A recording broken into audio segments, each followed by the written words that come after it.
కర్నూలు జిల్లా కల్వకుర్తి పట్టణంలోని MLA camp కార్యాలయంలో Nagar Kurnool MP Mallu Ravi, Kalwakurthy MLA Kasireddy Narayana Reddy media సమావేశం ఏర్పాటు చేశారు. ఈ సందర్భంగా ఎంపీ మల్లు రవి మాట్లాడుతూ గత బీఆర్ఎస్ ప్రభుత్వం ఎస్సీ, ఎస్టీ, బీసీ మైనార్టీలను పట్టించుకోలేదని విమర్శించారు. అంతేకాకుండా ఈ నెల 18 అచ్చంపేట నియోజకవర్గంలో మున్ననూరుకు రానున్నారని, మున్నూరులో గిరి సౌర జల వికాస్ పథకాన్ని ప్రారంభిస్తారని, అదేవిధంగా సీఎం రేవంత్ రెడ్డి నాయకత్వంలో అన్ని వర్గాల ప్రజల సంక్షేమం కోసం పనిచేస్తామని, వివిధ పథకాలకు లబ్ధిదారులు ఎంపిక జరుగుతుందన్నారు.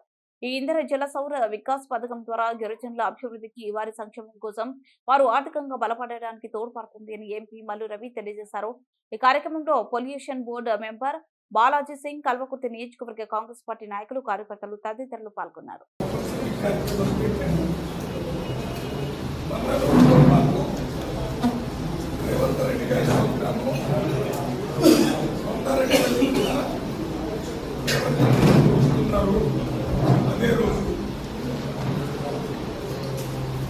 అక్కడ కూడా రేవంత్ రెడ్డి గారిని పంచుకోవడానికి చుట్టుపక్కల ప్రజలు రావాల్సిందిగా విజ్ఞప్తి చేస్తున్నాము. ముఖ్యమంత్రి అయిన తర్వాత ఆయన సమర్థవంతంగా పరిపాలన చేయలేదు. ఆయన చెడ్డ ముఖ్యమంత్రిని, చేతగా ముఖ్యమంత్రిని కేటీఆర్ గిరి సౌర జల వికాస్ ఈ పథకానికి శంకుస్థాపన చేయడానికి ముఖ్యమంత్రి గారు, ఉప ముఖ్యమంత్రి గారు, రేవంత్ రెడ్డి గారు వస్తున్నారు. వారితో పాటు రాష్ట్రంలో మంత్రులందరూ వస్తున్నారు. మహబూబ్నగర్లో, పాత మహబూబ్నగర్ జిల్లాలో ఉన్న ఎమ్మెల్యేలంతా కూడా వస్తున్నారు. ఈ పథకం ఉద్దేశం గిరిజనులకి వారి పొలాల్లో బోర్లు వేసి, ఆ బోర్లకి మన సోలార్ పంపుల ద్వారా కరెంట్ ఇచ్చి వారికి వ్యవసాయం చేసుకుంటారు. బీఆర్ఎస్ పార్టీ కేసీఆర్ ప్రభుత్వంలో 10 సంవత్సరాల్లో అప్పులు ఇవ్వలేదు, బడ్జెట్ రిలీజ్ చేయలేదు. ఎస్సీ, ఎస్టీ, బీసీ మైనార్టీ 10 సంవత్సరాల్లో గిరి సౌర జల వికాస్ పథకమే లేదు.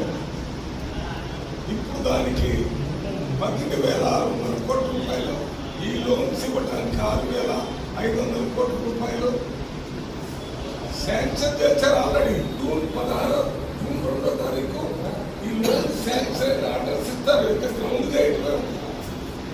మొత్తం కలెక్టర్లు, finance secretary, SC principal secretary, ST principal secretary, BC finance minister review చేస్తున్నారు.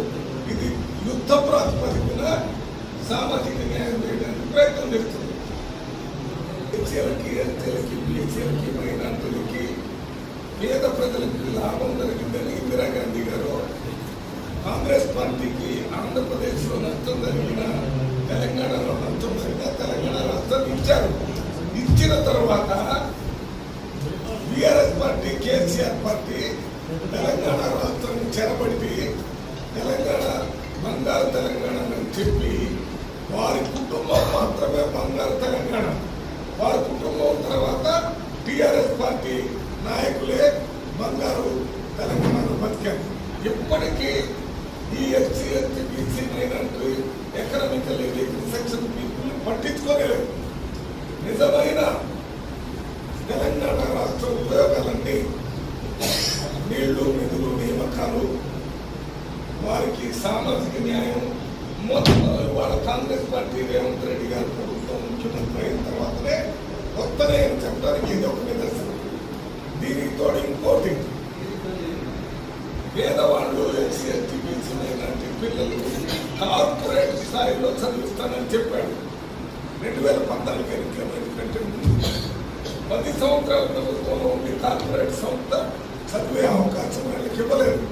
కానీ తెలంగాణ రాష్ట్రం వచ్చిన వెంటనే రేవంత్ రెడ్డి, డిప్యూటీ సీఎం మునుపటి విక్రమార్క